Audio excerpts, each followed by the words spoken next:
Right, that's the engine placed in the frame of the bike. I decided against painting it silver because it wouldn't have looked right, I don't think. Sorry, that's a sort of grey colour, isn't it?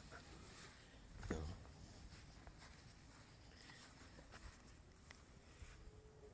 Not bad. I'll just got the bolts in position. I'll get them tightened up now. I'll get everything tightened up. A few bits and pieces connected up. I've got the chain on. The original, well, the sprocket when I got the bike was a 15 tooth. And the original is an 11 tooth. So I've put the 11 on now.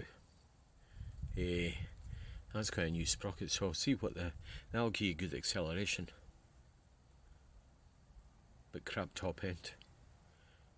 That'll give you better top end, crap acceleration. Obviously you can play about with the rear sprocket as well.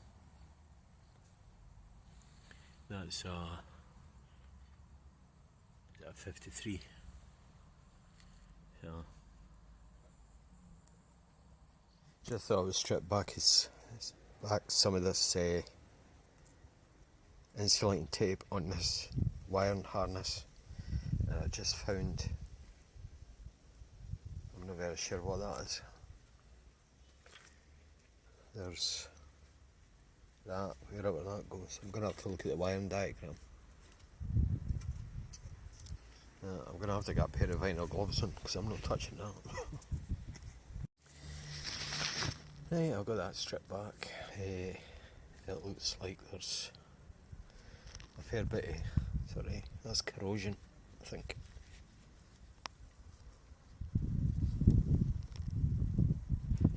The earth wires. There's a bare wire, that pink one, wherever that goes. I'm going to have to get a wiring diagram. There's another bare wire.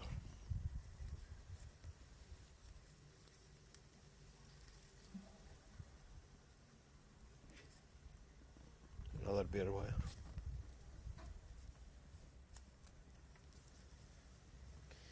That was a bit of the wiring loom where it was squashed in between the tank and the frame. I'll get the rest of that stripped off. That's shocking. I've got a lot of the wiring tidied up. That's got the backlight, so that can get done later. I've got the new rear master cylinder on, the new brake light switch. That's got to be tidied up. Got that on, and I've got the front forks off. We're waiting on fork tubes. They should be here in the next few days.